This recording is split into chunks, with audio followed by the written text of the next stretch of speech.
Not a small time man, 5.5 years into a course, उसके बाद भी हम कह रहे हैं हमें नहीं आता, बिकॉज ये फॉल्स फियर क्रिएट किया गया।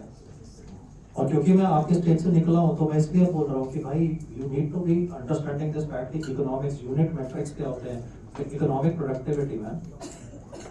आई mean think like a businessman. वो तो ठीक है कि चलो भाई आप स्टूडेंट हो अभी, आप पढ़ रहे हो, बट आप ये तो कहो यार मेरी जिंदगी के 5 साल लगा दिए यार, सोने को नहीं मिल रहा, खाने को तमीज से नहीं, एंड पढ़ के पागल हो रहे हैं लोग। 6 महीने का डिप्लोमा करके बोलते हैं व्हाट इज माय पैकेज। कभी तो देखा कोई एमबीबीएस स्टूडेंट को पूछते हुए व्हाट इज माय पैकेज? जो मिलता है सैलरी गवर्नमेंट इंटर्नशिप में देता है 10,000 20,000, है ना, ले लेते हैं ऐसे।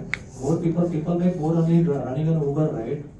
लोग उबर चला के शरीफ लोग है ना सर हम, क्योंकि हमें दबाया गया है सर ये, which is wrong. We should be told what is our capability, right? Maybe at this age you might be thinking it as a joke, but sir, once you get out of a particular age, now once you cross the 25-26 का image, then 25-26 का age तो दो चीजें realize करोगे। पहला कि ability to remember information less हो जाता है। जितना aggression से तुम 17-18 पे पढ़ते थे ना, अब तुम्हें 22-23 पढ़ के दिमाग सैचुरेट हो गया तुम्हारा, नहीं याद रहता। एंड 25-26 के बाद में जब लोग कहते हैं कि विच क्लब में जाना है, तो डॉक्टर क्लबिंग तो करते नहीं। तुम्हें क्लब के पास मिल भी जाए ना, तुम तब भी बॉम्बे के बेस्ट नाइट क्लब का पास भी तुम्हें मिल जाए ना, तब भी तुम बोलोगे यार पढ़ना है। डॉक्टर के माइंड में हमेशा ही फियर रहता है पढ़ाई नहीं किया। तो basically what I want is कि यार वो तो ठीक है हम पीजी एंट्रेंस का क्लासेस कर रहे हैं, ये सब कर रहे हैं, and you know we go into post graduation, या everybody should do that and study for it. But I think that every doctor has a capability. I know people जिन्होंने करा आराम से कह रहे सर प्रैक्टिस करनी है, डायबिटीज का दवाई सिखा दो। मैंने कहा भाई अपोलो का कोर्स कर ले। अपोलो के कोर्स करे सर, लोगों 6 महीने का कोर्स है वो, और बढ़िया प्रैक्टिस चल रहा है सर। मॉर्निंग 9 to 12 बैठते हैं, शाम को 5 to 8 बैठते हैं, 6 कहता नो इनपेशेंट, नो सिरदर्दी। There are people who will say ना I don't want inpatient because you see when you are young you have that adrenaline rush, आप कहते हो यार emergency handle करेंगे, crashing patient handle करेंगे। When you are 40 years of age and you have wife and children at home, then you don't want to attend crashing patient ना। And with medical legal problems occurring, a lot of people who say sir quality of life is more important. I know people sir जो AIIMS का medicine छोड़ के आए हैं sir, AIIMS medicine join किया है उन्होंने, एम्स दिल्ली ज्वाइन किया, छोड़ दिया मेडिसिन, उन्होंने कह रहे नहीं स्ट्रेस नहीं चाहिए सर। लाइक कितने सारे इंस्टाग्राम पे इतने सारे हैं आजकल तो लड़के जो हैं जो are giving advice, boys and girls both, I know, जो कहते हैं सर नहीं चाहिए सर ऐसा क्वालिटी हो गई, छोड़ दे सर डीवर कर दे, कोई बात नहीं, पैसा दे के छोड़े हैं सर लोग। कह रहे मेरा मेंटल हेल्थ ज्यादा जरूरी है सर, पागल है मैं तो सारी रात जगाने के लिए बोलते हैं 24, वो भी गलत है ना, इतना लंबा ड्यूटी क्यों होना चाहिए?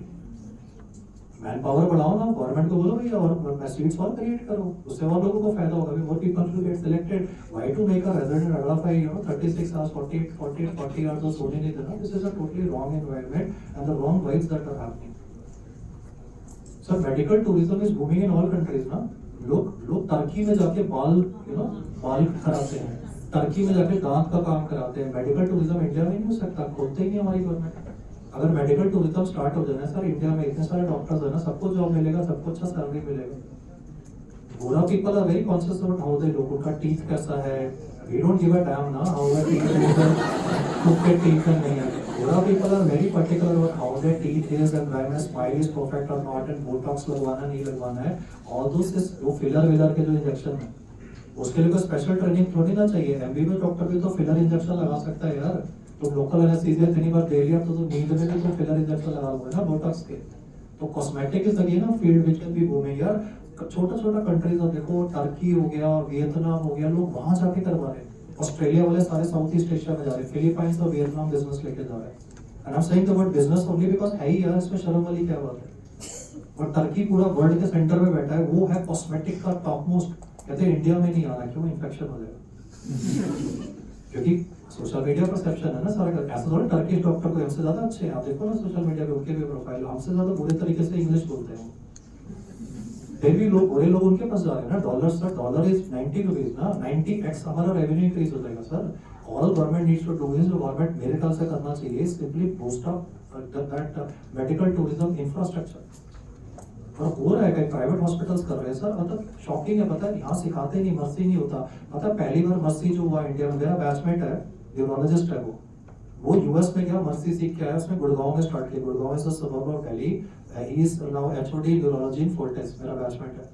He was the first guy in India जिसने मस्सी स्टार्ट किया आज से 15 साल के आसपास हो गया, ऑलमोस्ट लाइक 2005 में. उसके बाद से मस्सी एंड थ्रोम्बेक्टमी जो मैं आपको पढ़ा रहा था, that is being now done in everywhere in India, people are learning from it going on. उससे पहले इंडिया में मस्ती होता ही नहीं था, स्ट्रोक होता था, पेशेंट को कहते थे गॉड हेल्प हिम. अमेरिकन से 80s से चल रहे हैं यार, राइट? आप खुद ही तो देखो ना, हमारे गवर्नमेंट हॉस्पिटल में अभी भी कभी क्लास में डिस्कस होता है मस्ती? नहीं होता sir. Which is a sad thing to happen ना. तो जस्ट ऑफ द बीट में बोल रहा हूँ कि यार हमारा तो मतलब सिस्टम ही पूरा बिगाड़ रखा है with respect to medical education कि हमें इतना सप्रेस करके हमें बता दिया तुम्हें नहीं आता, जबकि ऐसा तो है ही नहीं ना सर. अगर हमें पढ़ाएं और फिर बोले तुम्हें, अगर किसी डॉक्टर को पेशेंट के सामने तो डांटना ही नहीं चाहिए ना. आधा टाइम तो एक doctor will be scolded in front of patient, वैसे ही मन खराब हो जाता. आधा टाइम तो यही होता ना, वार्ड में बोलते अच्छा बताओ ऑल से गो राइट. Wrong ना. They teach, if they teach me and I make a mistake and then private वो बोले यार ये गलत किया तूने तो ना, तो make sense. I will also respect the senior. फिर मैं चाय समोसा लेकर आऊँगा.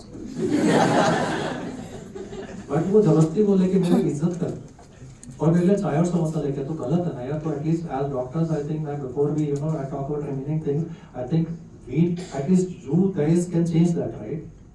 I mean that is my job to say to you guys that भाई तुम तो अपने जूनियर्स को ऐसा हैरास मत करो. एटलीस्ट तुम लोग तो सेंसिबल लोग हो यार. तुम क्यों मतलब उस वाले एनवायरनमेंट को फॉलो करना चाहते हो? Give a good environment in your unit ना, कि तुम्हारा जो इंटर्न हो तुम्हारे नीचे वो बोले यार मैं काम सीखने के लिए आ रहा हूँ सर, सिखाओ ना मुझे. तो उसको फोर्स नहीं करना पड़ेगा ना आने के लिए.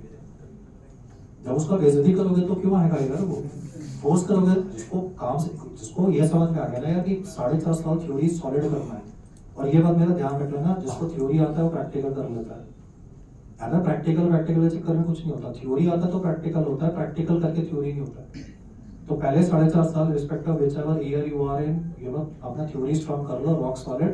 और मैं इतना जानता हूँ जिसका थ्योरी रॉक सॉलिड है ना, वो चाहे प्राइवेट प्रैक्टिस करे एमबीबीएस के बाद में, चाहे वो यूएसएमएल में बैठे, लैब में बैठे. मैं तो ऑल ओवर मतलब देखा, बच्चों को पढ़ाया भी है, तो मतलब people have managed to clear those exams. वो फर्स्ट अटेम्प्ट में निकाला. फर्स्ट अटेम्प्ट ही बेस्ट होता है, क्योंकि एक एज के बाद में तो पढ़ने का कैपेसिटी भी कम हो जाता है ना सर. घर वाले भी पूछते कब तक पढ़ोगे, है ना? पढ़ेगा के बाद तो घर वाले कब तक पढ़ेगा भाई. जब से देखा पढ़ने का ही बोल रहे हैं, 10वीं क्लास से पढ़ना शुरू किया था, है ना? तब तो पता नहीं था कि भाई ऐसे एक दिन क्लास में आके मेरा कोई बकवास सुनना पड़ेगा. चलो, okay, so I will do a last table for today guys. That was just a thing to, I think